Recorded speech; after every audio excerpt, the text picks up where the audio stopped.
How's it going, everyone? Raymond, Jimbo, Sam. Hello. How's it going, chaps? I don't think Pretty Sam good. has said a word yet. Yeah. He's I getting- joined in the middle of your guys' conversation. I was a little late. Well, we were kind of talking about like a good partner and what a good partner can do to help out, somebody who's struggling. And I think we need to get Sam started by being good partners and helping him. Sam, how was your weekend? How are you doing, buddy? Pretty good. We went to Kansas City. I played in a doubles tournament. We ended up getting second place. Not a bad tournament. Just 9 teams. Wasn't a bad payout. It's 4,000 for first. That's But pretty. yeah, it's not bad for 9 teams, and then 2,000 for second. So not a terrible weekend. That's great. Yeah. What was the entry fee? I was gonna say. It was 200 a team, but we went for 1,100 in the auction. Very good. Cool. Not bad. So you got to play with Benny Conway Jr., right? Yes. Yep. Is he back to playing a little bit? A little bit. He moved to my area for like 5 years, and he just he's mainly a gambler, and there's just no action here. There's nothing here, so he was tired of being here. So he moved to Kansas City, and he's been in action every day, and he's feeling better. That's awesome. Good for him. He's a great player. Yeah, definitely. Jim, how you doing? It's been a little while. I'm all right. How's my audio, by the way? I'm not sure if I'm on the correct microphone or not. Yeah, It's good, is it? All right. Then I must be. Yeah, good. I'm all right. Really enjoyed the World Cup of Pool. Thought it was a great event. I think we got to give a round of applause to the Spanish crowd when they were there. I mean, it's difficult during the day, on weekdays on the early matches, it's difficult to get a crowd in. But when they were there, they created a hell of an atmosphere. I thought it was really good. I thought both events were great for Matchroom, I think. Got to show what's possible kind of thing. And I thought the events were great. I thought we had cracking finals in both events. I'm into it. I'm loving it. I'm loving the fact that we basically get every couple of weeks we get another event. I think it's fantastic. I think the semis and finals in both events were awesome. And I think this last 2 weeks really starts to show, you get the feeling that you kind of get the idea of how Matchroom is steadily kind of growing and adding more events that are more representative across the world. You kind of get a bigger idea of what the World 9-Ball Tour really can be. Yeah. We got to see a lot of players, some of the Asians we haven't seen in a while really show their stuff. We had 2 Asian team winners in the Spanish Open and in the World Cup. And it was just brilliant, beautiful pool. The World Cup, the doubles that we just watched was pretty amazing. Very it's a cool dynamic because doubles is so different. You're so used to competing by yourself and doing all that stuff for you, and then you got to gel with somebody else, and you can really see where the teams that gelled and had good camaraderie really excelled in pressure situations and maybe won some close matches, and others that didn't, and they kind of got beat. So it's a pretty unique format, I think, and it's really fun to watch, and it's captivating, man. You just can't help but really, and it kind of gives you a little bit of that Moscone Cup patriotic pride stuff. I have a lot of friends in the Philippines who are just like completely sweating the whole action with Team Philippines as they advanced, and man, pretty awesome for those 2 young guys, for Aranas and Chua to lift the cup for Philippines, because you have Efren and Django who've done it, and then you had Dennis and Levan who are elder statesmen now. They're they're the big vets that are still competing out there. But I mean, this is a definite feather in the cap for the young generation, and they really showed out. So it's pretty cool. Yeah, you saw as well how much it meant to them. It was genuine pride that they had. They were almost in tears at the end. They couldn't really find the words for it. And did you see the video that Emily put up on Facebook of the 2 of them in the back of the car singing karaoke? It's funny. I was at the International Open, and I happened to have a room next to De Luna, and De Luna I could hear in the shower singing like power ballads all day, and I'm like, shut the hell up, pal! What are you doing? And so they love karaoke, like it's just like a thing, What I loved a lot about their interview was that they said that they grew up together. They were like kids in school where they were 13 years old and, you know, coming up and playing pool. So the fact they got a chance to kind of, you know, get this far in the world stage. And it also, you know, for James, like, you know, he had a setback where he got basically, you know, caught up in the whole visa situation that Dennis got caught up with, and he's been in the Philippines. It might have been the best thing that happened to him, you know what I mean, now in retrospect, because maybe he wouldn't have, you know, been back in that community. Maybe it's a different team that gets picked for doubles, you know what I mean, for Philippines to come out and compete. And, you know, maybe that was a little bit of a blessing in disguise for him. And now he's got this opportunity to shine on the world stage, and then they're going to go have the Asian Open too. So he's been doing well too, and playing well in tournaments and really stepping up. So good for him. What I found very interesting was in the interview afterwards, and I think they mentioned it as well in a couple of their interviews as they were going through the rounds. They were referring to it as a World Championships. Now, I've never looked at the World Cup of Pool. I mean, it's natural it is the World Championships of team, you know, and they consider it to be like a World Championship. And it may be the prestige that it comes from Efren and Bustamante winning it a couple of times together. It really has a massive prestige in the Philippines pool, maybe more than how we consider it, because I've never really considered it as a World Championship, but they really did. They're calling themselves now World Champions. Is it fair to call yourself a World Championship, a World Champion winning the World Cup of Pool? I don't know, but I'd never really looked at it that way. I guess you could technically say, you know, you're World Team Champions if you win the World Cup of Pool. It's now based on ranking, so you've qualified through there, or you've been invited as a wild card, you know. So, well, I mean, you're opening up a bigger question here. Is like, are we talking about a figurative title of world champion? Or are we talking about like an actual WPA sanctioned world title? I mean, obviously the tail end of that is no, and it's an unequivocal no. But the front side of it, well, I mean, the U.S. has this thing where, like, you know, if somebody wins the NBA championship, you're the NBA champions of the world, right? If you win the Super Bowl, you're the NFL champions of the world. I mean, what does it really mean? I mean, if you want to make that argument, then sure. I mean, there's no more prestigious doubles event. There's no more prestigious team event in all of pool. I mean, Predator's trying to do some things with, you know, their team events where, what was it? The Philippines last year are the official reigning world team champions, right? And that's actually certified. That's the 30-person teams. I don't know. Okay, but it's a certified 10-ball world championship because they only played 10-ball, didn't they? I think as far as 9-ball goes, you know, this is as significant of a team event win as you can ask for. You know what I mean?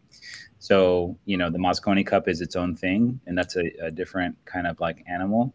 But for doubles, this has been the pillar for 9-ball Scotch doubles, you know, and with Matchroom kind of running it and promoting it, there's a certain, you know, validity that goes with that, and there's a prestige that goes with that, and there's history there. So I think it's got all the foundational elements to be, you know, for them, it's definitely the biggest title they've won, you know, and there's a legacy there that they're, you know, adding a title for Philippines. And, you know, that's all great story. That's all great fun. So, you know, congratulations for them for doing that. You know, there's nothing else really that could argue against it, you know, and you're talking about beating the best players in the world. It's not like you're going up against, you know, league players or, you know, some kind of like, you know, regional open thing. This is an apex event. Well, that's it. I mean, I know that the rankings are still quite young. They're only really 18 months old. Sure. But 16 of those teams had the top 16 players in the world. Yeah, and an unseeded team won, which is pretty. And an unseeded team won because, you know, okay, this is something I think over time that the seedings will become a little bit more accurate. Sure. The ranking will become a little bit more accurate. But I think we all know that China and the Philippines both don't deserve to be outside the top 16 teams. That's just, and they will in the future. They will get in there to the expense of a couple of other teams. They were talking about potential for like this whole Asia versus winner of the Mosconi Cup. And I think which would be fantastic, which would be amazing. But I think there's a long storied rivalry between Philippines and China, Taiwan, you know, Taipei. There, I think they should have their own, you know, figure out who's the winning squad as well. Like, you know, have China versus Philippines in a Mosconi Cup team battle amongst themselves. The winner plays the U.S. Winner of that plays winner of USA versus Europe. I think that gives you the parity that you want, and it gives you the better representation that you want. and you get to give more guys in the Asian community an opportunity to really show out.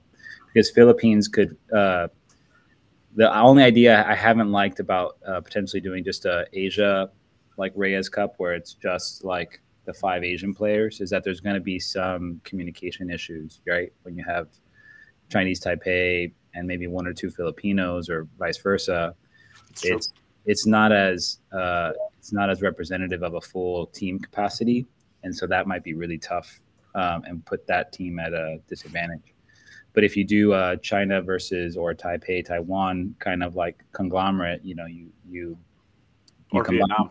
Yeah, you combine those Vietnam. players and you put like maybe like a team Philippines and Vietnam or whatever together, you know what I mean? And you put a team together like that, and you have them go at it. Now you have 2 premier team events, and then the winners from each go at it against each other for like a world kind of like team crown. That could be really dope. And then you can spread it out across, the beginning of the year, the halfway point of the year, the end of the year.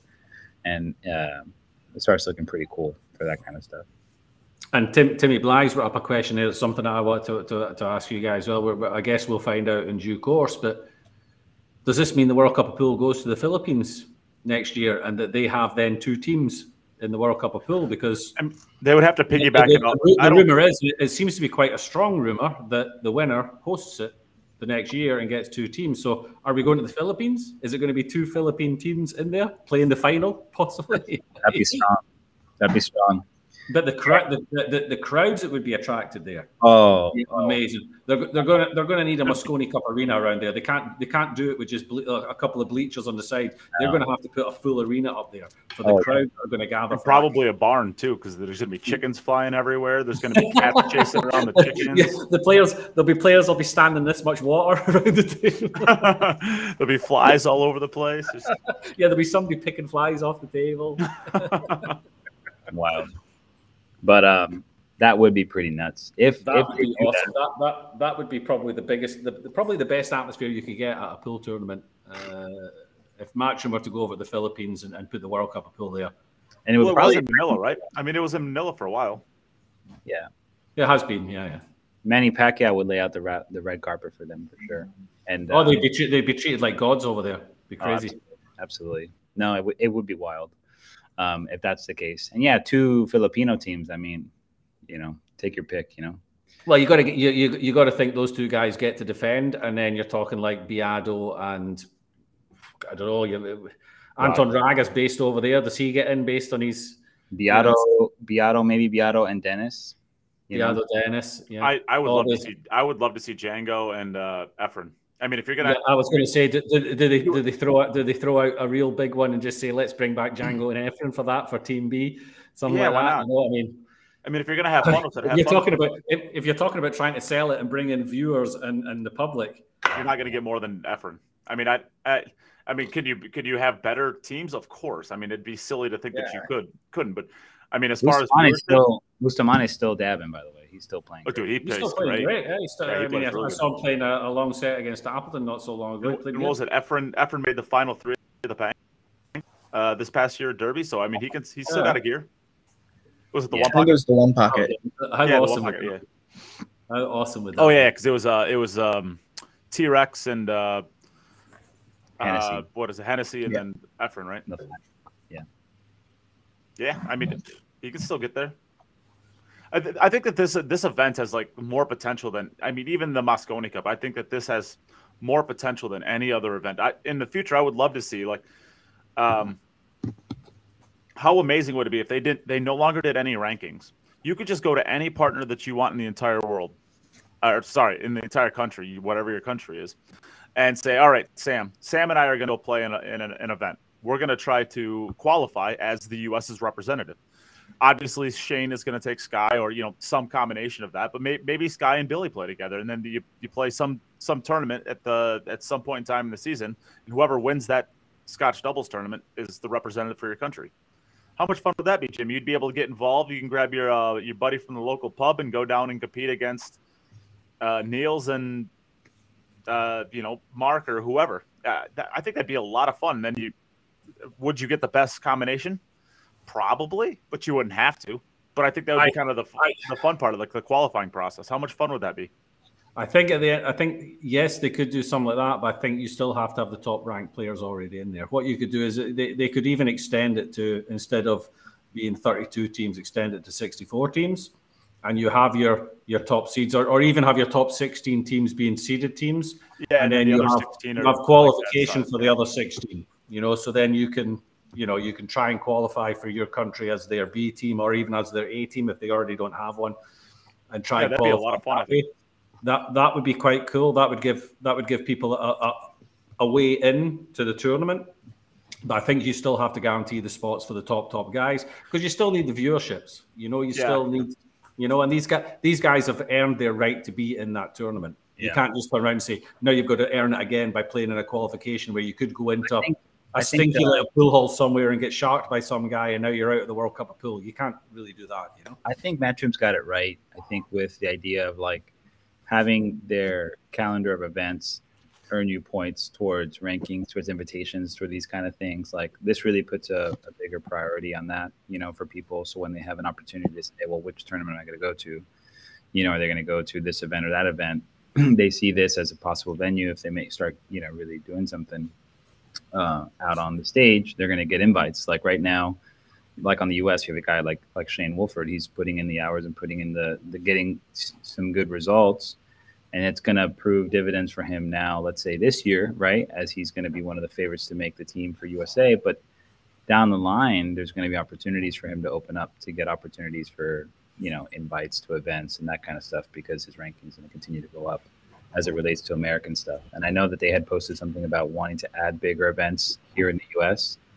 And that's going to be really awesome, because I think the US needs that. They need, like, right now we have the US Open, we have the International. But we need like maybe 2 other events, at least, that are UK Open, European Open, kind of US Open style events, at least in the US. And that'll start opening doors for Americans to have more representation too, and earn big points, not chase a bunch of little points and because right now you really only get one tournament here in the US to get a chance to crack and make a big Derby City too. Yeah, Derby's up there. That's 10,000, right? Yeah. Turning Stone's involved as well at the moment in the rankings.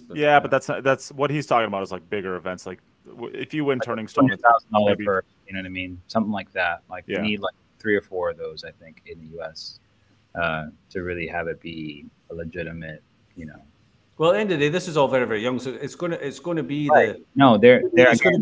to be the young guys that are eventually going to benefit from this, and we just happen to have one of them sitting with us right now. Sam, literally just sitting. I mean, you must be watching this all growing and stuff. That must be quite exciting. It must be quite exciting for you as not thinking, there's something for me now to play for. There's a reason for me to practice, and it's not just about earning the occasional couple of $100 now. There is something in the where do you see, or where would you like to see it in the next 5 years growing, with your career growing? I would definitely like to see more of the open events. I know that they just added the Asian Open and the Filipino Open, which filled up in like 20 minutes too. Yeah, less. Yeah. I just want to see all these big events start to grow, and then all the top players start to come out, and then I obviously want more of the U.S. events, more big ranking events in the U.S. because I hate planes and I hate the ocean. I don't want to really go over there, but I will if I have to be able to get those ranking points. So hopefully they make it more, like easier for people like me in the US to actually get those big ranking points to be able to make the Moscone team, or, the World Cup of Pool, or, any of those ranking point qualifiers. Yep. So you like the idea of you and I representing the US, Sam? I think Sam likes the idea of him representing the US. Well, Sam and I were going to move to, what country were we going to move to? Morocco. Yeah, we're going to move to Morocco. There was one player that was why so as you can make the top 20. Well, there was a player Yeah, there was a player that there was one player that was like a 645, and there was a player that was like a 580 that was on the Moroccan pool team.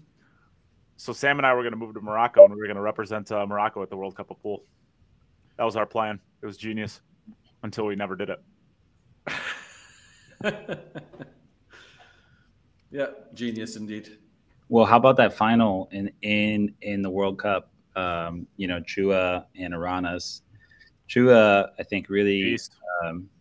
You know, you've heard of the Filipino players, and it's always been like, you know, it's Dennis, it's Lee Van, Beato, probably the most recent one who came out of, you know, the Philippines and really established himself and won a big event and kind of proven as like one of those top guys. And then there's always been that like second tier of Filipino players, young up and comers, and then a bunch of people that we don't know about that are on the islands. We always hear about that.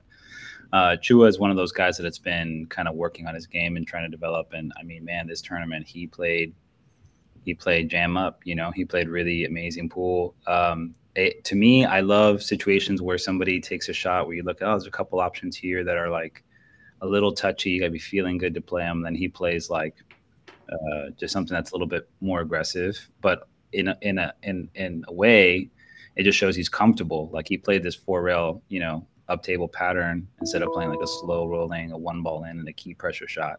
And he just whipped the ball in the corner and, you know, brought the cue ball 4 cushions up table, got perfect for position.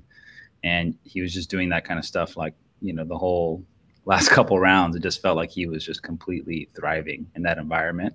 And it's great to see somebody who's getting the opportunity, getting to that place, that stage, and then also just delivering his full game, you know what I mean, for everybody to really watch and appreciate.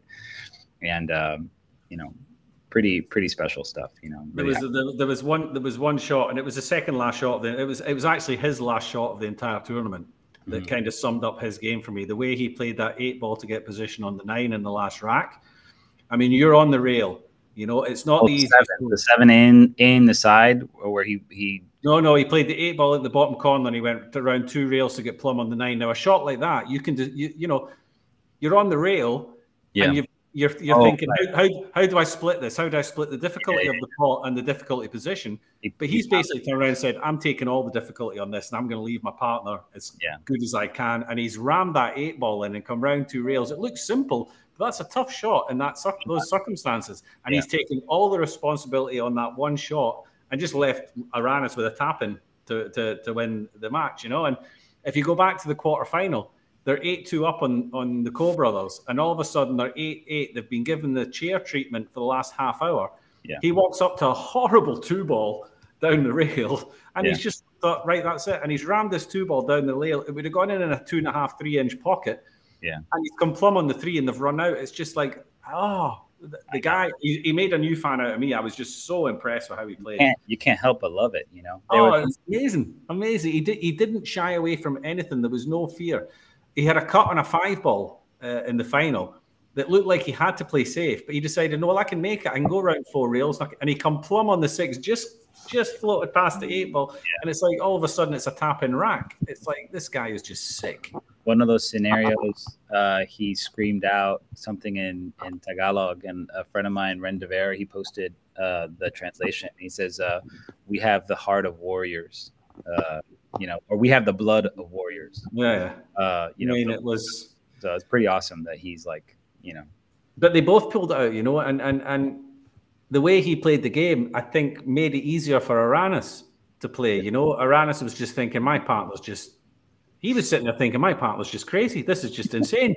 I mean, I mean, it doesn't matter what I do, he's going to get me out of this. Yeah. You know, and I mean, he himself. I mean, the against Germany in the final, when you know they had they got a bit of a fluke. They made the 8 in the fluke, and he had this really dodgy 2 ball straight down, and he just floated it in perfectly. It was like, hold on a minute, wow. I mean, if you start, I mean, you could see in the final, and I thought, well, if Aranas is going to start knocking balls in from everywhere, right, then there's not a lot that can go wrong for them, and it was an amazing performance. And Chua played some shots that reminded me a little bit of Beato. Yeah. Beato's U.S. Open run, there are certain shots that he just like, he took these extended kind of like multiple rare patterns and stuff because he was feeling so good and so confident. and he just saw, these shots. So there was no hesitation. You know what I mean? No. And if it was a tough shot down the rail, he just cut. And this is like the first person I've seen to really play like that. You know what I mean? For the Philippines, and for him to do it in that stage. And then, like what you're saying, when you're pumping them in, you give your partner a lot of confidence. You settle them down. They don't have to sweat it as much, even if they might be feeling the nerves. And those two together, there was a lot of trust. And Chua never really put heat on Aranas. If there was something that was uncomfortable, he just came with it. He's like, sure, no problem. I'll shoot this in, no problem. And that's a beautiful, when it comes to doubles, chemistry is, I think, the factor that really determines whether or not a team is going to be successful. And they had it in spades. And it's inspiring to watch. It's beautiful, to see these guys get an opportunity to win the biggest tournament in this kind of discipline and make some decent money. That 30 grand or however much it was buys a lot of lumpia and rice and all this stuff in the Philippines. So, they're going to be doing just fine. And they're going to get a hell of a welcome when they get home as well. Oh shit. Yeah. They're going to be treated like kings. It's I thought that some of the matches we saw there, people talk about, whether winner breaks or alternate break and stuff like that. I think when you see some of the matches there, it was just, it all just fell into place perfectly. The Cole brothers coming back, Germany coming back in the fight. It seemed that everybody came back on the Philippines, but somehow they managed to hold it together, not get down on themselves, and then boom, finish the matches off. I also want to give credit to Moritz Neuhausen and Filler both, because Filler really, I think, shows how good of a doubles partner he is. He's got so much ability.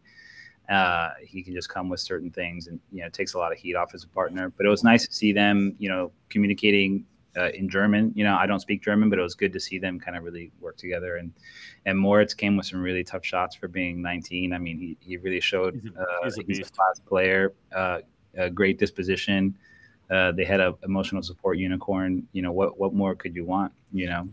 From something like that. But that walk-on music has to go. That has to go. That is not what Emily asked for when she turned around and offered a special prize for the best walk-on. That's not what she had. Whatever. I thought it was funny. And they pulled a match out against China, the semifinals, and that was really like on the knife's edge, and they basically snatched that one away, and Moritz played solid, and Filler played great.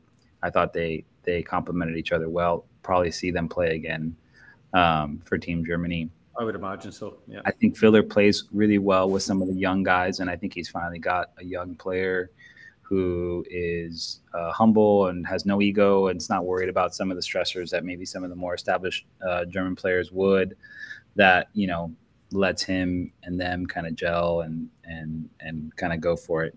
Filler's definitely the alpha in that scenario for Germany, and he's got somebody who doesn't care whether or not he's the alpha or not. He's just happy to play there and play his best and get the opportunity to compete with a legend in the making, So pretty cool for them, and see them kind of go and do well.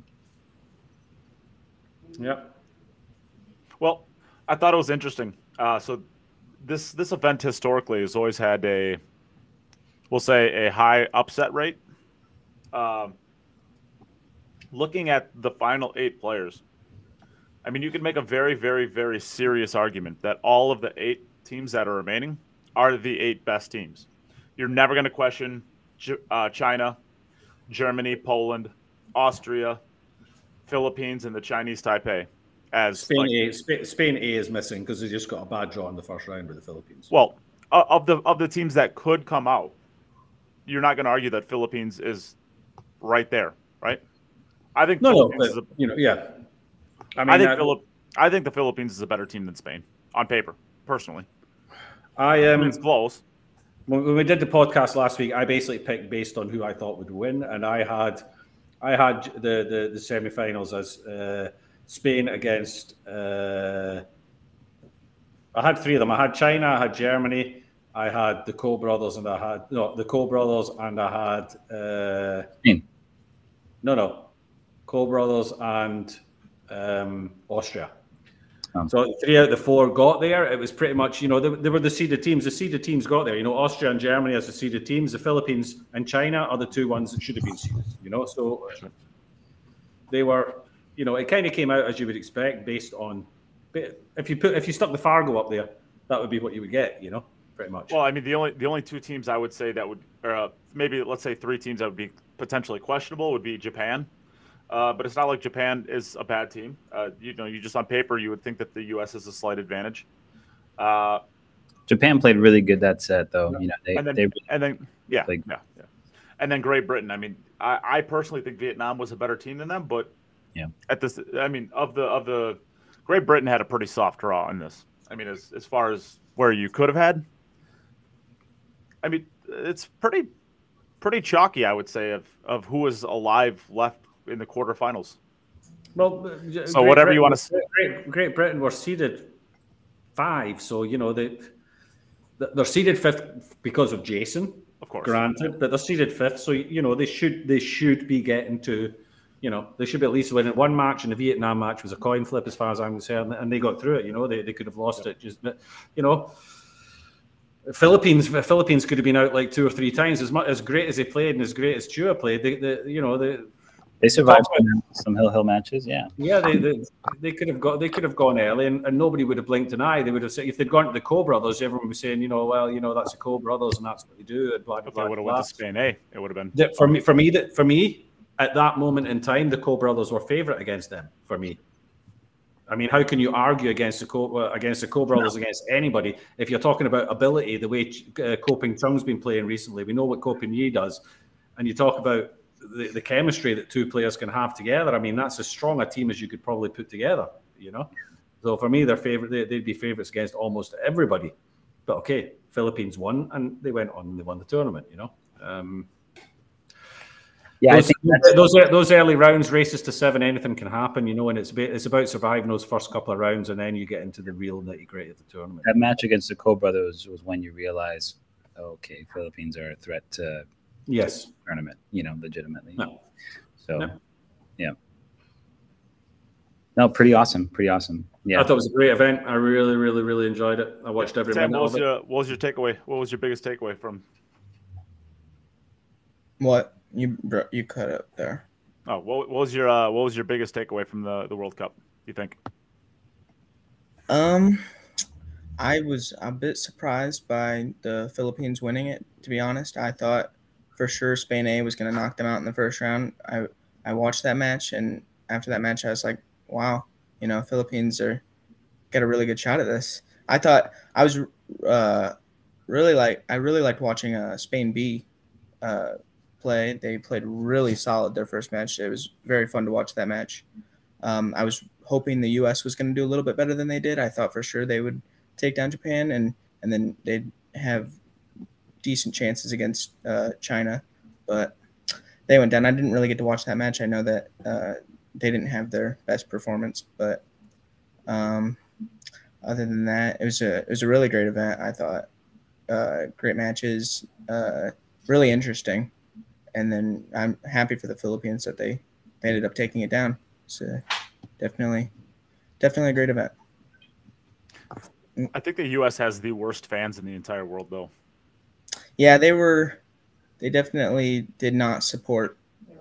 They didn't support the U.S. after they lost. That was it did get a bit brutal on social media. Yeah, it's so silly. Stupidity. It's so silly. Like, you know, you have like, you know, these matches are tough. You're dealing with the best players in the world. I know you're like entitled to want to win every match ever, you know, because that's otherwise. And if you don't do that, then you know, then you're a loser. You're a bum. You should go, you know, go deliver pizzas or something, whatever. Jonathan Hennessy would have made that shot. I saw a couple of those comments. Skylar just finished getting to the semifinals of the Spanish Open for the second event in a row. He's playing great. Doubles is hard. He had a tough miscue in a spot that in a short race, like that can cost control. And then now you're in coin flip territory. You know what I mean? Like, and you just lost a coin flip, you know, against a team that came out and played great. Japan played really good that set, and you couldn't afford that extra miscue. You couldn't afford that extra little whatever. And that's just it. That's competitive pool. You know, that's going to happen. You got to just, you know, flip the coin and do it again. You know what I mean? That's all you can do. And these are your 2 best players in the country, and they play well together and they're comfortable. And it just, They didn't win this time. That's fine. All right. Well, then let me play devil's advocate and throw the question out there for you guys. Yes, it's the two best players in the country. Are they the best team that you can put up? Well, I mean, Sky and Bergman have never lost a doubles match ever, I think, and they're for a little while they had an open invitation to Sky anybody. And who? Bergman. They had an open invitation for a while. Justin Bergman. He's a. I haven't seen him in years. Car salesman or something. I don't know. Yeah, he used to play good. Can't break worth a shit, but he used to be quite a good pool player. Whatever. But you would have to assume that Sky probably has good chemistry. He's like a real easy person to play with. So who do you want to pair with him? And it's like that would be then. So if you were to swap one of them out, you would swap Jason. You would swap Shane out if you were to swap one of them out. I would historically speaking, they've swapped both, right? I mean, Sky played with Billy one year, and Shane played with Tyler one year. It didn't work either way. Shane played with Tyler. Shane never played with Tyler. Shane never played with Tyler. Tyler's never played World Cup of Pool. Shane has played with Earl. Shane has played with Rodney. I thought Shane played with Tyler at like the USB team or something like that. The one year. Am I wrong there? You're wrong. Yeah. Okay. Tyler's never played World Cup. So Shane has played with Earl, and he's played with Rodney. He snapped it off with Rodney one year. Rodney, yep. He got close a couple of times with Earl. He got close to the semifinals and the finals, I think, with Sky a couple of times. So, I mean, as long as he's playing, you're probably going to anchor around Shane. And Sky is very easy to get along with, so he's going to have good chemistry there. Other players who would play with Shane, I don't think match well. I think there's more players that match well with Skylar because he's so easygoing and he has good rapport with guys like Billy, guys like Shane Wolford and that kind of stuff. It's easier to pair somebody with Skylar because the relational thing. You know what I mean? But as long as Shane wants to play, he's going to be the guy because he's the #1 ranked player in the country, for these 2-year rankings. Until it's Skylar, you know what I mean? Then there's a third player that beats Shane on rankings. It's kind of a moot point. So you got to love the two together. They play well together. They have complementary games. And, everybody's happy when they win. That's really what it just comes down to. They're just a little bit spoiled. They think they're liable to beat anybody. They could win this tournament next time they run it back. You know what I mean? So it's not a big deal. People need to relax on social media. Go have a hot dog. But you know what it is? And I mean, I've said this, you don't get criticized on your failures. You get criticized based on your successes. Yeah. And these two guys, like a lot of the top guys, the people don't look at all the good things they've done. As soon as they do something that is not up to expectation, then everything's shit and they are crap and everything has to be changed. And both guys did what you would want from a partner. They were supportive. They weren't super negative. They didn't check out. Like there was good examples of teams that did that throughout the tournament that progressed. Like Wang Kan struggled early in the tournament. You can tell he was nervous, and Wu patted him on the back, kept them encouraged, and they just kept going. You know what I mean? And they showed good resilience, and they were a shot away from making it to the finals. You know what I mean? So they were right there. And that's what you want. You want your team to go up there and be supportive. You saw teams that didn't do that, and they struggled, and they kind of beat themselves, right? Because sometimes anybody in particular? Oh well, it's just you can just tell. There's sometimes when you cope with certain pressure a certain way for you, it works for you, right? And you can get yourself going. When you're in a doubles format, when you do that with somebody else, then you can really start seeing, tension and it could be not as good, right? Because they may not respond to that in the right way. So knowing your partner is a big deal and having that camaraderie. So, yeah, I don't know. I think that's, we learned a little bit about that, I think, this week and seeing what works and doesn't work. And it's, on to the next, I guess. Jeremy Fedkin, I was asking where Fed would fit into this conversation. Well, he kind of doesn't because he doesn't have he's Russian. He's Russian. So I was going to say, do you think we'll ever see Russia again in one of these? I mean, ever again is a little silly to say, right? Because I mean, I feel bad. I feel bad for them because they have some really top-notch quality players. Sure. That I mean, Ruslan was playing great. Federer, and you had what was his name? The first kind of really super talented Russian that came out, played Pyramid, and went to the Philippines. You had Stepanov, you had Chinnikov. There was a load of them. Lutsker, or yeah. There's a load of Russian players that have just sort of disappeared now, and I don't know whether. I mean, I don't know. Yes, we will see them back in again. This whole situation will not continue forever and ever and ever. But yeah, it's just unfortunate. You get, as soon as there's a tournament that comes up where you're representing your nation, Federer's just not going to get in at the moment, you know. Because I would say the Federer never plays in the World Cup of pool unless it's for the U.S. I don't think by the time Russia. I think that's complete nonsense. But okay.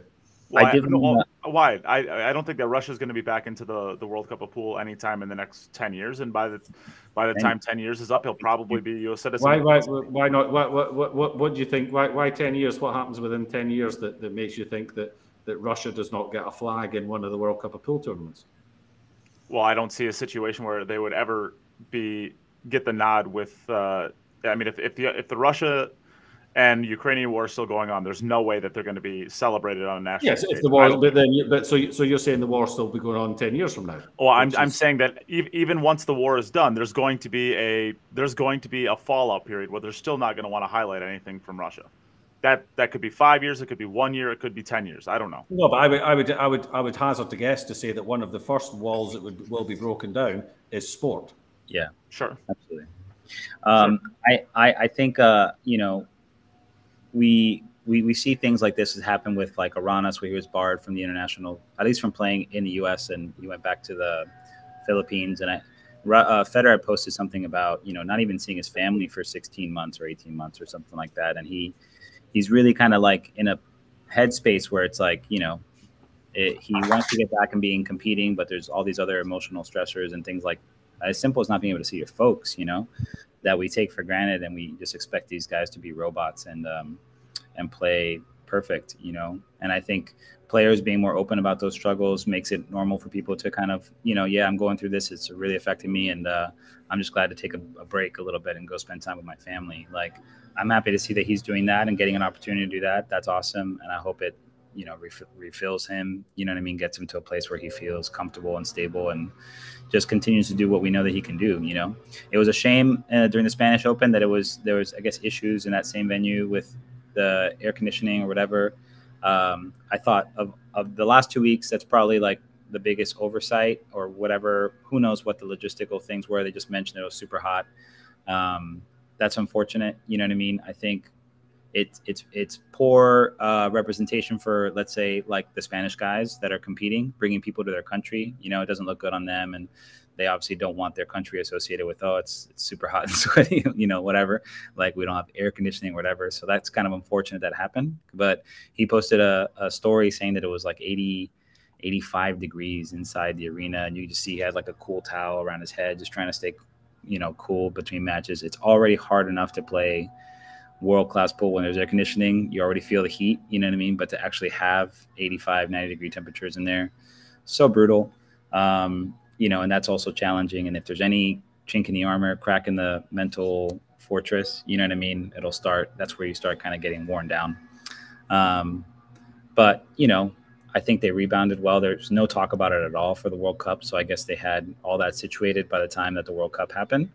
And it was a beautiful event. You get to see players play their best games, and that's what you want, you know? So, yeah, that's it. That's all I got to say about that. Sure. But I think, you know, as far as the Federer doubles thing, you know, he's like a filler level kind of guy. The second that Russia gets allowed back into play, he's got a bunch of guys that he could pick up and play as a partner, and they're going to be one of the favorites to make a deep run, you know, because like Chua, like Filler, like all these guys, he can execute and come with shots and just handle the situation. He's got all the experience and the skills. And if you put somebody behind him that can hang there and play well with him and has good chemistry, then, you know, who knows? How about an idea of, it's a stupid idea, but we need something to talk about. There's a spot for a ranking team. So the two highest players from the ranking who are not representing their own team form a team together, and they don't have a country flag. They have the matchroom flag, and they are the matchroom. Then you can have somebody like Federer in any tournament you want to, because he's not representing Russia. Then is he? So you turn around and say, okay, this is our rank, and the top 2 players who are not representing a country, they couple up together. Doesn't matter what, and that's the matchroom team, and they go in and they play it. Why not do something like that? That'd be pretty cool, because then you could have 2 players that really don't like each other playing with each other, and they have nothing. Well, I mean, it kind of destroys what you're trying to build with the nationality of this, right? I did. Why does it destroy it? It's the matchroom team. Matchroom. I did represent matchroom. Because I did want to give like a quick kudos to the production side of stuff. These were the nicest looking interviews that Matchroom has done yet. But did you hear what it was? They had a hair and makeup team in there this time. Oh, so they even had Carl Boys with doing his hair and the like the little snippets and stuff, they were shot and lit the best that they've done so far. Oh yeah. You know, I have a production background, so I've always kind of like saying like, oh, whatever. But they've made an improvement there. So shout out to Matchroom for hiring whoever you hired or bringing whoever you had on. Those interviews look great. They had the nice flag lighting stuff like in the background. That was in the background too. It was contextual and really cool. So yeah, they've made an improvement on that side of stuff as well. They are. This seems to be the trend. It's every time it's just at least just a little bit better. Yeah. Every single event is at least just a little bit. I posted. No errors are continually made. Yeah, no. If there's an error made, they see it, they know about it, and they correct it, and then they move on. I posted one takeaway that I thought detracted from the show, and it was the Singapore China match. There was 5-5, and there was a break out of turn, I think, from I think Sheikh Zayed broke twice in a row, and the referee called foul after the break. And to me, I just thought that took away from that match and from the production. There's all of a sudden there's just like, we got to slow things down. We got to check the tape to confirm. There's this explanation, and Singapore is confused because they thought this was this, and then there's back and forth stuff. And then I imagine it from a layman standpoint, seeing that and being confused, like what's actually happening. Somebody has to explain that to me. Then Carl Boys is doing commentaries, like watching the match the whole time. He's like, I have no idea whose turn it is to break at all. I just think that because they're focused on the game, on actually playing. I just think that whole scenario is easily avoided. They can just say the match is 5-5. Mr. Sheikh, Singapore up to break, or Singapore team Singapore and Sheikh Zayed to break. Simple. Or Team Singapore and Mr. Yap to break. And it's very elegant. It's like but it's very simple. It's even simpler than that. You have the scoreboard, and the scoreboard is visible to the players above the table. All you need is a little red dot beside the player's name, and it moves every time there's a new break. And if you want to know, you look up, you see the red dots beside your name. It's your break. But then you're relying on somebody to always have that right. Yeah, what happens if somebody? What happens? It can be automatically done as soon as the score's updated. The dot moves. It's an automatic thing. Yeah. Well, it's an automatic thing that somebody has to do, right? So if they get it wrong, is it your responsibility to follow the scoreboard? Or is it your responsibility as a player to get it right? No, you follow the scoreboard. If a scoreboard says it's your turn, but it technically isn't, you can't be called a foul on. Right. I mean, and that's the player's responsibility, not the scoreboard's responsibility. Hold on a minute. If the referee says it's not a foul, but it turns out to be a foul later, it's still not a foul. Right. The referee's not saying it. The scoreboard is. No, but this is why the whole scoreboard thing. I would just not even rely on that, because it's a. So what if the referee says it wrong? Exactly. So that's the point. Is that if I ask, that's why it's not the job. It's the player's responsibility. No. Jim's exactly right. If I ask the referee, whose turn is it to break, and they get it wrong, then that's different. Yes. Okay, so now that's why the onus lies with the referee. It's the same in darts. When you throw in darts, if you throw 130, but the referee announces 131, as soon as the score's updated, your score is 131. Yeah, every other major sport in snooker, the You're missing my point. In snooker, referee calls everything. In straight pool, the referee is calling the point total, the run total, all this other stuff. And it has a level, a gravitas to it, a professionalism to it. To me, it looks ugly when a player breaks and the referee goes, sorry, it wasn't your break, and it's a foul, take the foul. And then it's kind of like a gotcha moment that I don't think is as elegant or professional. And I understand the idea behind wanting to keep the players accountable, but I think the simple step of saying that Team USA leads 3-1, Mr. Woodward to break, it's done. Right. I don't think a referee should not be knowingly watch somebody break out of turn. Yeah. Why is it their job? It's not. Why is it the ref's job to do the player's job? No, listen. If the players ask, you're also there to assist. You know, I mean, if it's an out of a shot turn during a rack, right, then okay, fine. Okay. You may have just. If you guys are both going to argue against me, you got to give me a chance to talk, because you're both just like talking over. Okay, well, let me just say one more thing. Let's put them in a position where they've just played a 35-minute rack. Yeah. The question is always going to come up: whose break is it? Yeah.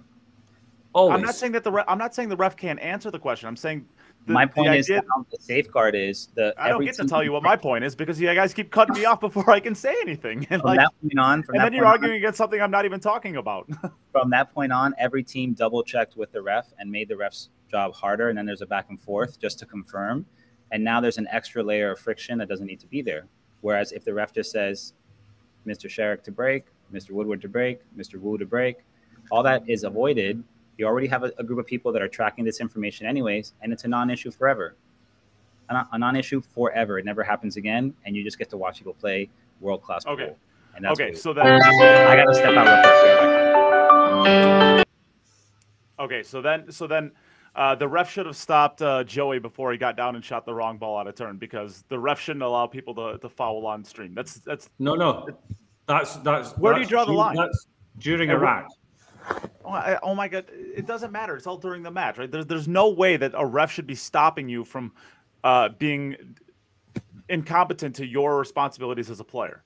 It's an unfortunate situation that it happened. It happens once every 200 tournaments, and we're trying to solve a problem because it happened once. I mean, that's just stupid. If you can't remember whose turn it is to break, it's a mind thing. But you should be able to ask the ref, "Hey, is it my break or is it his?" If you don't take the responsibility to find out before you rack the balls, and we're trying to solve this problem by having it all out there, there's just no reason.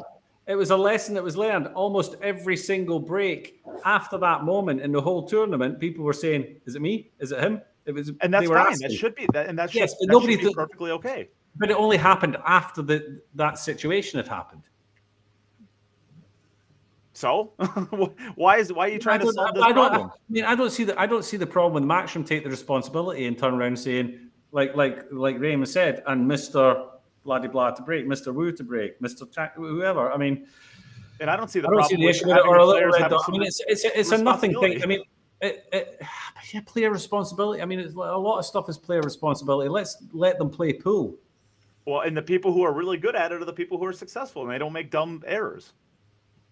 Yeah, okay, well, I don't think it's that much of a big deal. I just think it could be. Why not just have it up on the scoreboard? This is a person has to break, right? Well, because now you have to actually have a scoreboard. Now you have to have somebody there responsible. You've already got a scoreboard. You're adding a dot to the name. I mean, do you really want at the beginning of every single rack somebody going up to the referee and saying, "Is it me to break?" I mean, that looks stupid on TV. But they're all going to do it now because they don't want to make a mistake. I bet you will not. I bet you will not see anybody do this going forward, because this is the only time it's happened in ever. Sam, what do you think? I don't even know. I was thinking, in my head of a way that players could be able to keep track of it. Like if you just, because when we played at the Predator event in Wisconsin, they had the device where you just tap the score. If they just had a device sitting there and you just tapped, I just broke, and then it switches over to the next player once you sit down, and then it's super simple to track. I mean, but that's what I was thinking. But I think if the ref, says, blah, blah, blah to break, that works too. I don't even know. I don't think it's that big of a deal, to be honest. I mean, Q-Score does it as well. Q-Score. As soon as you update your score, the little white ball moves to the person who has to break. Yeah. And we play in the Dutch divisions and the European Championships, we play alternate break. And sometimes you have a rack that goes on for so long that you sort of look at each other afterwards and says, is it your break or my break? You just look at the scoreboard that tells you whose break it is. Oh, yeah, it's my break. All right. But sometimes you play a long rack. Sometimes you both sort of look at each other. You both pick the break queue up and you go, your break, my break. Oh, yeah, your break. Okay. It can happen. And that's literally all you have to do is ask the ref. And if you get it wrong, that there has to be repercussions for it. I mean, if you go out of turn and you don't verify it, I mean, it's silly to think that okay, we're just going to try to have the ref do all the work. I don't want to spend too much time talking about this. But let's say I'm playing you. You know it's your break, but I think it's my break. And you see me take my break cue and think, ho, and you go sit in your seat, knowing full well that it's your break. Are you being unsportsman by letting me just break and then standing up and say, sorry, it was my break? I mean, now we're talking about the gray area in between a rule that doesn't even exist, right? But I've seen people do that before. But you're watching me walk up to the table to make a foul. Sure. The referee is also watching me walk up to the table to play a foul. Well, Shane did that. Shane did that exactly to Joey, and we middle of the rack, and that's a brain. It's the same situation. I mean, you're watching your opponent go up and foul. I don't think it's the same situation. It's pretty close to it. You're literally watching your opponent go up and foul, knowing full well that they're about to foul, and you're asking, should you say something? It's the same situation with Joey. Should Shane have gotten up out of his chair and said, "Hey, you're shooting the wrong ball. Shoot at this one," right? Look, should I get up out of my chair? Nate, you've played enough pool. Sam's played enough pool. We've all been in situations where we've had to sit and think, whose break is it? All of us. We've all been there. And you can think it's your break. Unless, yes, you could ask the referee every single time, is it my... And that's what's going to happen. They're going to ask every single time, is it my break? Is it his break? Whose break is it?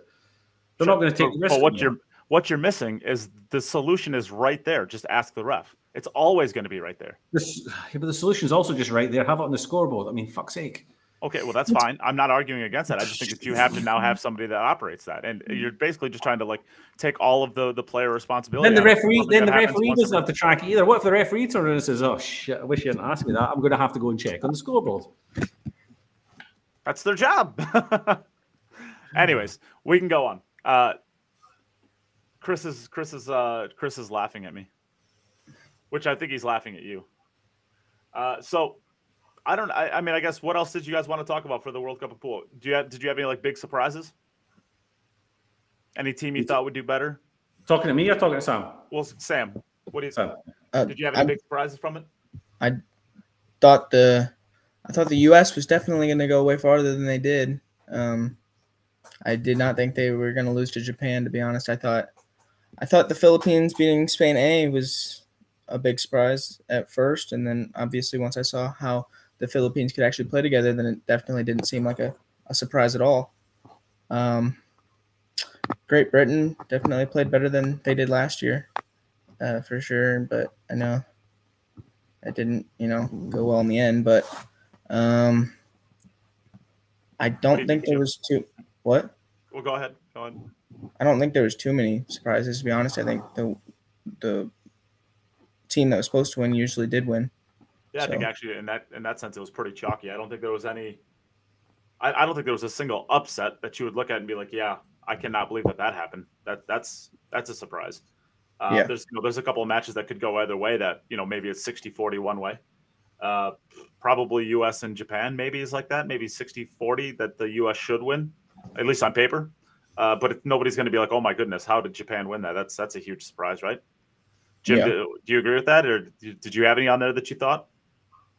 Did I have any? What? You broke up again. Did you have any on there that you thought were big upsets? I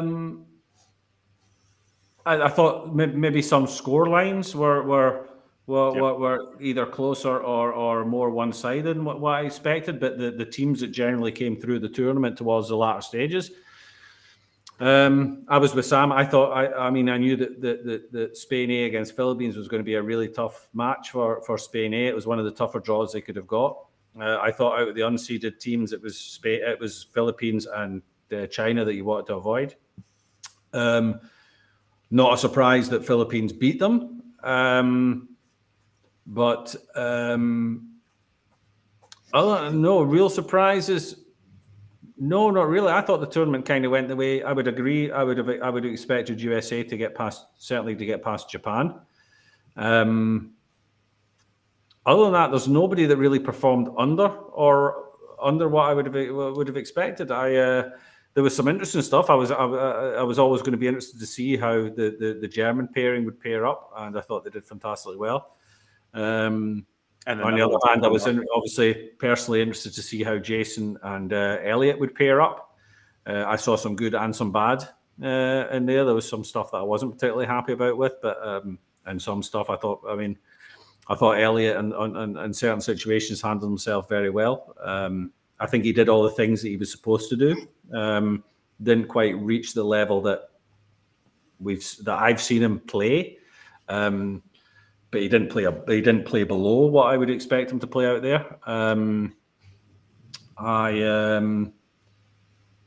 No, I wouldn't. I mean, I wouldn't have picked Philippines at the start of it, but the way they played, I think they 100% deserved it. To be honest, I guess there's two things I guess I want to highlight from this event. One of them is more broad. Somebody made a post on the Matchroom forum and said, "Race to 7 is way too short. It's silly watching the best players in the world play a race of 7." And Emily Fraser just makes a comment out there that says, "I agree." I mean, I think everybody agrees, right? I mean, everybody thinks that the race of 7 is too short. In an event like this, at least the Moscone Cup, the race is the 5. Everybody wants those to be 9. I think that's stupid. I think the excitement of the race to 5 is fantastic. Keep that the way it is, because if you lose a game, if you lose a match, congratulations. You get to go right back out there again and try again 4 more times that day, 5 times sometimes. I think it's just a little weird that like a New Zealand team is going to come over, or Australia team is going to come over, and they're going to fly 15 hours and they're going to go home every time, because there's just not enough talent between those two countries to really, I don't want to say win a match, because they could win a match, but to Australia should have won. Australia should have beaten Austria. Yeah, they should have. I guess that would be the big upset if it would have happened. But they ended up missing I don't want to say an easy 9 ball, but a routine 9 ball, and then they missed a couple runouts, including on Hill. It's Look, one thing Matchroom did, which I think they will do in the future going forward, is they doubled it up with another event. Yeah. So it was more value for players to come over and play, because they'd be getting the Spanish Open and then the World Cup of Polo. If you add value to the travel, then you get these players. Yep. And I got no problem with the race to 7. You end up with a winner and you end up with a loser. What does it matter? I mean, I don't see the issue. Then why not make it a single game, right? At some point in time, what we're saying is there's an optimal number to play. And I think a race to 9, 11, and 13, just like they do for the regular. I just don't see why a doubles tournaments where you're shooting half the shots, the race is shorter than it's ever been. Right? It's not shorter than it's ever been. It's always been 7. No, I'm talking about for other events. The Spanish Open, you just played a race. The World Cup of Polo, you don't want them all to be the same. The World Cup of Polo has always been 7. Why change it? It's always been 7. And we always, at the end of it, we turn around and we congratulate the team who won it and says, brilliant, brilliant, brilliant, brilliant. Now all of a sudden we're moaning about the fact I'm not moaning about it. I'm not moaning about anything. Everyone's fixated on race to 9. It has to be race. Why does it have to be race to 9? Why not race to 7? What's the difference? I mean, Jesus Christ, you get a winner, you get a loser. If you're going to have a longer race, you would think you'd want to do it in a single elimination tournament where you play one match and you're potentially done, right? I mean, make the argument then for a double elimination tournament where a race to 7 is whatever, you go to the other side. I mean, doesn't matter. You're going over there, you're playing a match. Whether you win, if you win it, you're glad. If you win it 7-6, you're glad it's finished and you've won it. I mean, you're playing a match, whether it's a race to 7, 8, 9. Well, then why not make it a race to 2? Doesn't matter. Or a race to 3. Let's just get it over with faster so we can get more matches. Fine, do that. If somebody wants to organize, listen. If somebody wants to organize a tournament with a 40,000 winners prize and they say it's race to 3, do you think people are not going to come just because it's a race to 3? Well, clearly Emily Fraser agrees with me because she wants longer races too. So, but let's see if she does it. It's her tournament; she can do whatever she wants. But why is everybody getting up? Everybody pissing and moaning on Facebook. It should be alternate break. Jeez, it should be. I don't agree with that. I absolutely don't agree with that. There's a tournament on the cards. It's a race to 7 the first 2 rounds. Then it's 9 and 11. I'm not arguing with that. I'm just saying, why wouldn't you want more of this great pool? Why would you want to make the races shorter? Why wouldn't you want to make them longer? If the content is awesome, we love it, and we want to watch more of it, why wouldn't we want to have more matches? And yes, but the viewers want it, and the players want it, and the organizer wants it. What's the point? Why wouldn't you? I don't necessarily think that viewers really care. I care as a viewer. Sam, do you want? No. You're a pool purist. I'm talking about new viewers that tune in and they watch. They don't give a crap. They don't give a crap. We got 40 people tuning in right now. You tell us, people out there, would you rather see more pool or less pool? You tell us, or more pool, less pool, or the same amount of pool. Out of these 40 people, how many of you are new pool fans? How many of you watched the World Cup of Pool and it was the first event you've ever watched? What does that matter? It's not about us as pool purists. It's about creating a wider global audience. Well, that's why we're asking our audience. We'll ask our audience. But they're not a global. They're not a wide global audience. They're our fans. They're the queue up podcast norm. Yeah, always more. Of course, always more. We want more. We want race. Of course, we do. But that's not what attracts. Well, not you. You want less. New fans. New fans want to tune in and think, oh, this match is a race to 7. It's a half an hour of boom, boom, boom, boom, boom. I'll see the end of this before I go to work or before I go and pick up the kids or whatever. They're not. If you ask a new pool fan we want to watch races to 25 and races to 30. That's what we love to watch. But if you ask a new pool fan to sit down for 4 hours and watch pool, they're not going to do it. Well, why don't you ask those Spanish fans? It doesn't bring in new viewers because it's boring until it gets to the last 10 racks. Why don't you ask those Spanish fans that showed up for their 3 matches total of the Spanish team, and Spain A was out in like an hour and 10 minutes, and Spain B won in about 40 minutes and then lost in about 40 minutes. Why don't you ask those? And they all had a great time being there. Those brand new fans that have probably never watched pool before, but saw that it was coming to their town and wanted to go watch some pool, and they got to watch about 2 hours total because their matches lasted so little and their team was out, and then they didn't show up the rest of the time. Why don't you go ask those people if they wanted more pool or less pool? Because they lost, so they didn't like it because they lost. Well, sure. Doesn't mean they don't want to watch more. I'm sure the ones that were there supporting Spain B were glad that they won 7-5 or 7-4, whatever, and it didn't have to go to 8 or 9. 7-1, 7-2. They won and then lost. Whatever. I mean, it doesn't matter. You have a winner and you have a loser. The format is the format. Why does everyone have to bitch about it? Because you don't want all your tournaments being the same. That's the last thing you want. You don't want every single set of 9-ball you watch to be a race to 9. You don't want that. It becomes boring. Everything looks exactly the same. That's how tennis is. That's how golf is. No, tennis isn't. How basketball is. Tennis isn't, because you have your majors are races are best of 5 sets, and your normal tournaments are best of 3 sets. You have in tennis, you have championship tie breaks. You have normal tie breaks. You have no tie breaks. You have win by two games instead of a tie break. You've got different variations. The different tournaments do it differently. This is not for golf, not for basketball, the not for football. Scoring system is the same, but sorry, not for football. You still play 90 minutes. Not for basketball. You still play 48 minutes. Not for American football. You still play for 60 minutes. Everything's the same that way. Yeah, but they don't change one World Cup of or the World Cup of. All right. Okay. But basketball, your basketball only has one tournament. Your American football only has one tournament. You know, your soccer, as far as you're concerned, is only the World Cup. It only has one tournament. You tell me the Premier League isn't 90 minutes? Sorry? Is the Premier League, is that 90 minutes? Yeah, it's 90 minutes. Okay. Is it 90 minutes? A rack of 9 balls is always going to be 9 balls. It's always going to be 6 pockets. It's always going to be a 9x4.5 table. But you can't just make the only difference in your tournaments be location. There has to be more to it than that. I just think for a tournament that stagnates and becomes boring. I'm just saying. I'm looking at it from a player's perspective that has to jump on a play. No, you're not. Absolutely, you're not looking at it from a player's perspective. Elliott shot 1 ball last year. Mm-hmm. Luckily for him, it was close. But for most of the countries that are coming from this, it's not a 1 hour plane flight. It's an actual investment that's going to cost you thousands of dollars to get over there, and you want to be able to actually play some pool. Yeah, but you've got the span. That's what I mean. Now they're combining it with another major event. So you're there for a major event. Not every player. Afterwards. Matt Edwards didn't go over there to play the Spanish Open. He went over there just for the World Cup of Pool. That's his choice. Well, maybe it's not his choice. Maybe he doesn't financially have the ability to go over there for 3 weeks and pay. He could have just said no then. 3 weeks of hotel. He could have just said no then.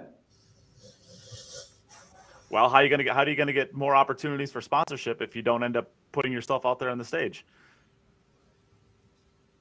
It's the same for everyone. It's going to be the same for Sam. It's going to be the same for everybody. You've got to work. You've got to play a race of 7. You want to play a race of 9 if you have to travel all the way over to Europe.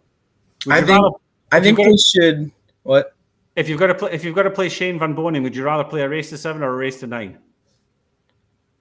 Against Shane? Yeah. I think race to 7. There you go. Okay, now do you want to jump on a plane to play him in a race of 7, or do you want to go in your backyard and play him a race of 7? I think what they need to do for the World Cup of Pool, they don't have to. It's just my opinion. For players, obviously, like New Zealand and Austria, they flew over there, and they both went out first round. They should make it 32 teams. Keep it like that, 32 teams, double elimination. Make it 2 tables though, and then 1 YouTube stream, and then. Do the final 8 as single elimination, so 4 qualifying the winners and 4 qualifying the loser side, and then keep it race to 7 until the final 8, and then you go to 9, and then you go to 11. But that's the same that format. way. Jim's gonna have an aneurysm if you say the same format. What? No. I think no.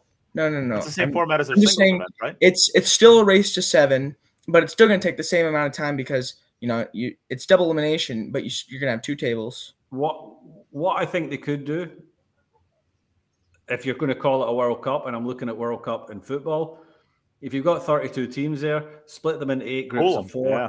Let everybody play each other, and then the top 2 get through. They go single elimination. Everybody gets a few matches. And then keep it a race to 7. In fact, make it a race to 5 maybe at that point. Make it a race to 5 in the groups, and then race to 7 when you get through at the single elimination. I like that. That's pretty cool.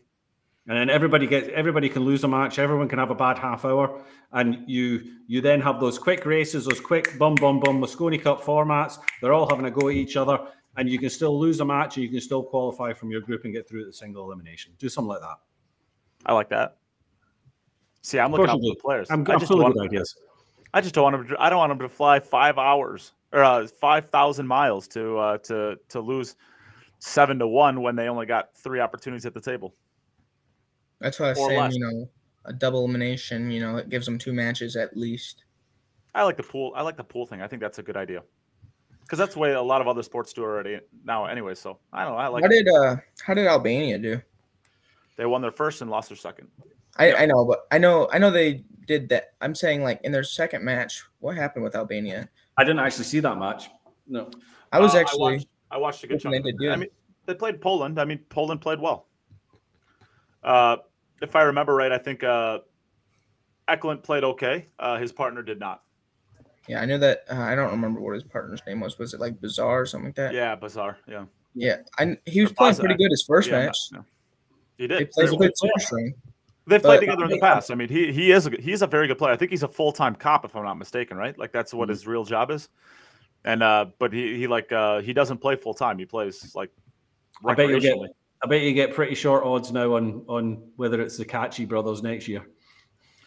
Oh, I don't think you have a prayer of it not being. I mean, there's no way that you would even argue that he's not at least in the same category as Bizarre as far as quality of player. And then why wouldn't you want to have the dynamic of brothers, right? Yeah.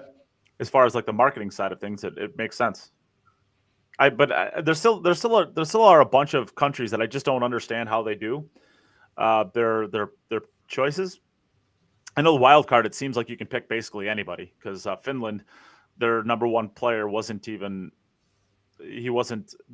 their team. It was Mika and Petri, was it? Oh no, Yanni, yeah. Right? Yanni. No, Mika and Petri. Oh yeah, Petri. And but Yanni's the number 1 Finnish player right now, if I'm not mistaken. He is now, but I'm not sure if he was before the UK Open.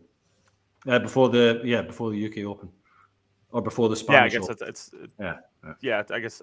But when the teams are announced, my understanding of it is the top 16 individual country players. That's how they So, I see mean, it. you can have more than one. Like Austria, I've got 2 in there, maybe even 3.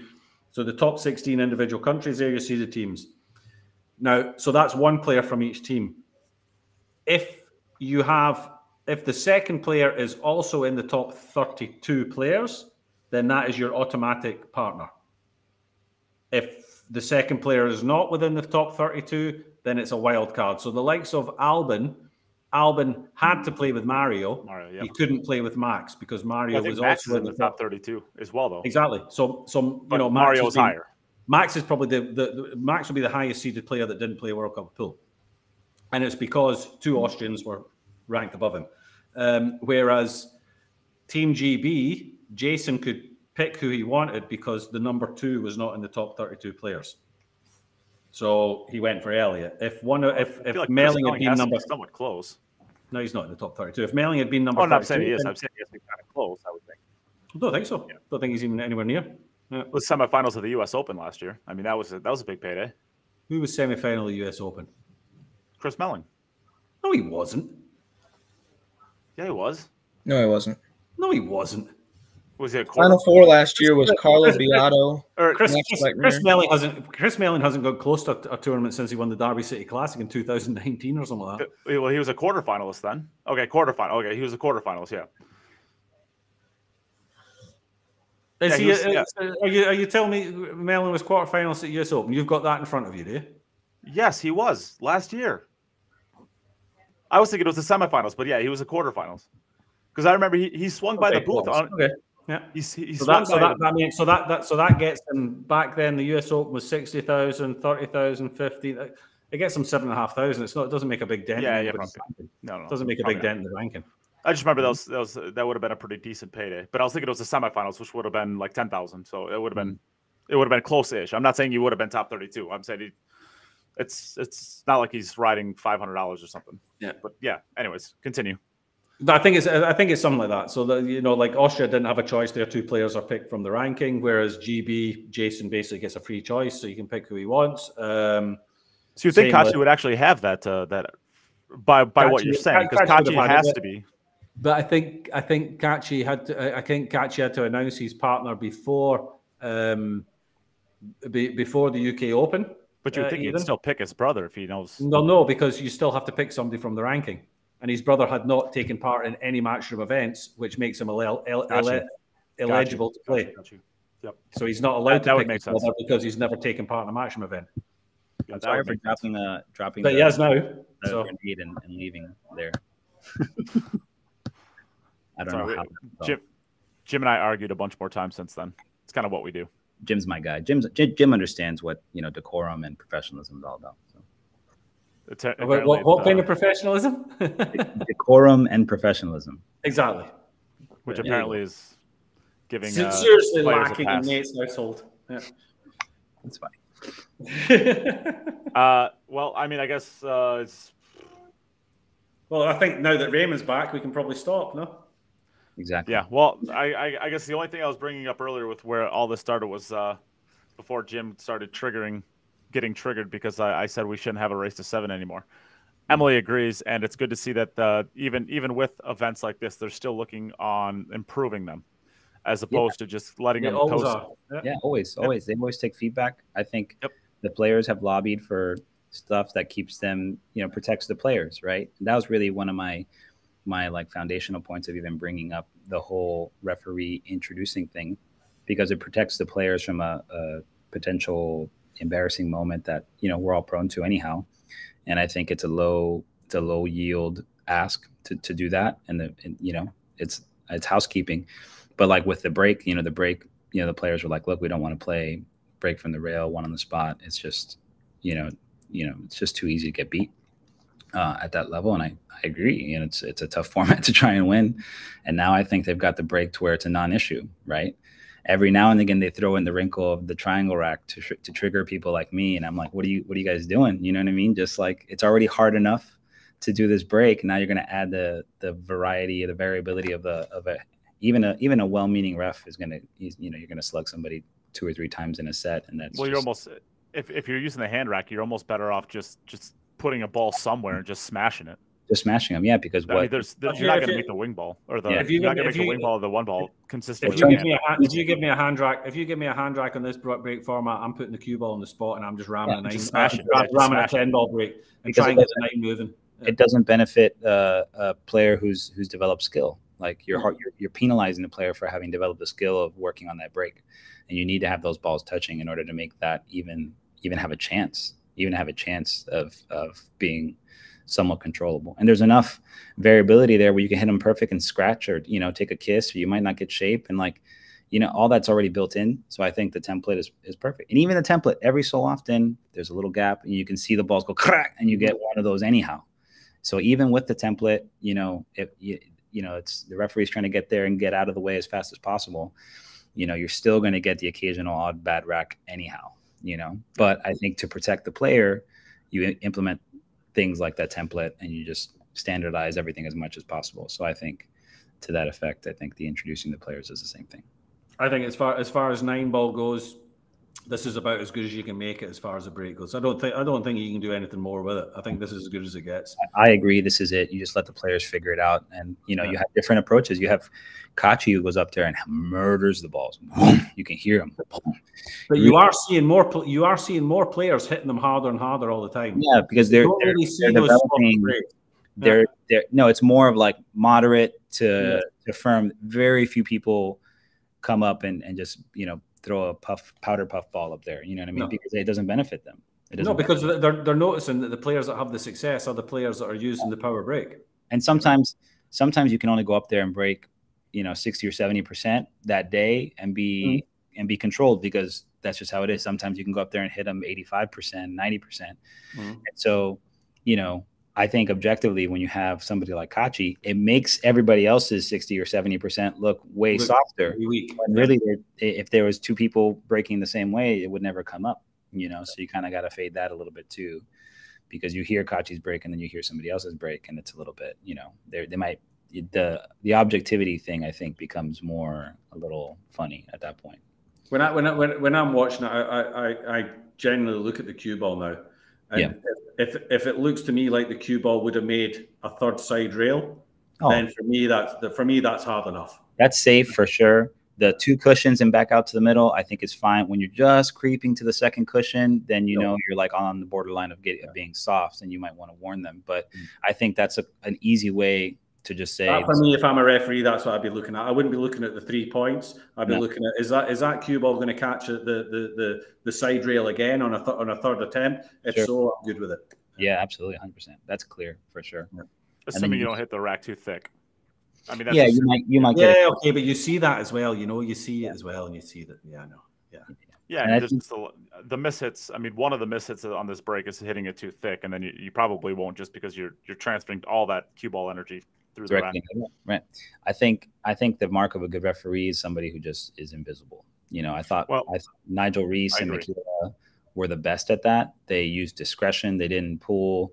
They didn't call any phony stuff. Absolutely agreed. Just for the sake of being involved in the show, they were ghosts. You know what I mean? And then they take care of the crowd. They were just top notch. So I think the referees are doing a good job at doing that and being professional and clean. And you also don't want the referees to look bad. You know what I mean? And I think those rules, like, you broke out a turn, that to me just feels like it makes referees kind of like too involved. You know what I mean? Almost, it's like borderline. Then there's just like.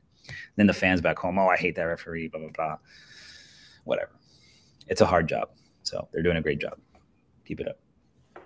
And we need more of them. We need more and more and more. Yeah, definitely.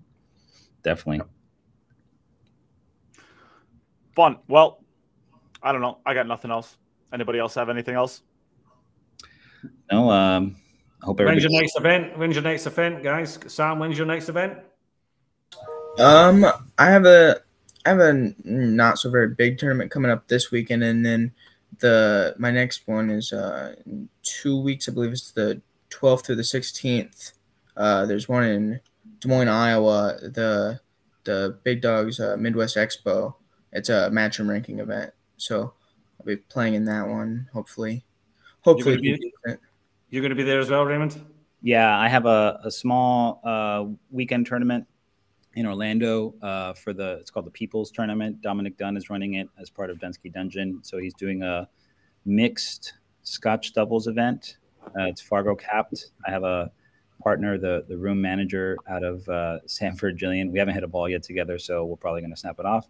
And then they have a little open bar table event as well over the weekend. They have a ladies event as well. So it should be a fun kind of like, local thing.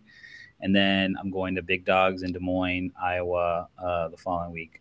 I'm actually going to be in South Dakota on the 12th. I'm flying up to meet a good friend of mine, Matt Cady. He just opened a pool room called Rack City Billiards in Sioux Falls. Tremendous guy, wonderful human being. Him and a couple of his friends, Shiffy and Emac, are hosting me for a few days to train up there and relax and kind of just, spend some time with some buddies. And then we're going to drive down to Des Moines from Sioux Falls and go play the tournament and sweat that. So should be fun. Nate, do you get any tournaments coming up? I do not. I am tied up every weekend. This is a particularly busy summer with graduations and weddings and trips that Alicia and I, my wife and I, are taking. So I actually do not have a weekend open now until I think the first weekend that I have off, it would be when I come back from Vegas, which I'll be out there for the APA Team Nationals. I think, Sam, you're going to be out there too, right? Yeah, I'm going to be out there helping out with the McDermott booth. Yeah, so the first open weekend I have is the weekend after that. So I believe like the 16th or whatever of August. But I have my table now, and so I've been playing a little bit. Are you going to the expo in Des Moines, Nate? No. Still don't have. Yeah. Still can't do it.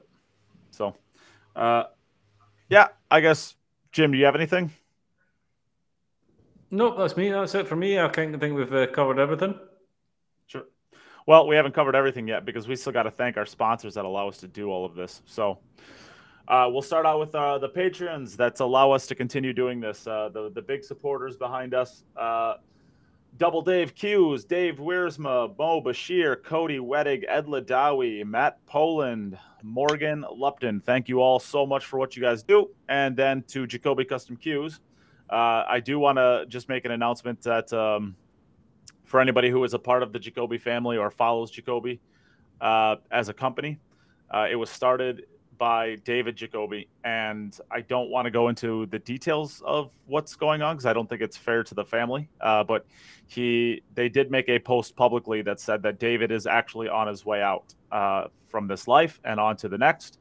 And they asked everybody that wanted to share anything with David that they could send it over via their Facebook page to be able to read that to him so that he would be able to have, a big group of messages all come in at once that they would be able to share with him as is needed. So very, very sad that we have this news, but Brandon and David have built up a massive company. They do amazing things for this industry, and he will be missed greatly by everybody in the pool community, especially all of the juniors, the players that they sponsor, all the events in Wisconsin. They've never, to my knowledge, have really ever said no to anybody who from Wisconsin that came and asked if they would help with, raising money or benefits or stuff like that. Very, very generous with the time and the energy and the finances that they give back to this industry that we all love. So really sad, but if you wanted to say anything, if you ever had a relationship with David, he was always the happiest guy at when he was not napping anyways. That's the vendors in Vegas or wherever you may have come across Jacoby in the past, always there with a smile on his face, ready to help people. So if you have any stories or anything that you want to say, I know that they made a post on Facebook saying that you can send them a PM of whatever you want read to Dave, and they would get the message across. So I just wanted to say that. We're thinking about everybody in the Jacoby family, and sad news, but so is life sometimes, With that, I don't know. Anybody else got anything before we tune out for the week? No. Happy 4th of July to all the Americans celebrating tomorrow. Be safe. Enjoy the fireworks. Go shake a veteran's hand and have a cheeseburger and a hot dog, and God bless America. Yeah, Nathan's hot dog. What is that, tomorrow, right? Oh, that's right. Yeah. I forgot that's yeah. Coney Island. America, fuck yeah. How many times do you think we said that in London? Sam, who's your pick to win the Nathan's hot dog eating contest, and what's the number? I don't even know what that is. The answer is Joey Chestnut, and we're gonna go for 72 dogs. Hot dogs. 72, huh? Mm-hmm. Is that with bread as well? Hot dogs and buns. Yep. Shit. Yeah. Nate, you might be able to win that. You should go out and try. He'd get crushed by the little Asian American girl. Nate. There's a baddie. Oh my god. Awesome. Yeah. Oh yeah. She does like 50, right? She does like 4. Yeah, she's in the 40s and 50s. She crushes. Yeah, it's insane, man. She's like tiny. She's a little girl. Nate eats hot dogs whole. He doesn't even chew them. He just hot dog. No, another hot dog. That's the winning technique. That's the winning technique. Yeah. All right. Well, with that inappropriateness by Jim, we're going to sign off. So thank you, everybody. And American only exit. Have a good day, everyone. Yeah. Right. Cheers, all right. guys. Take care, everyone. See you.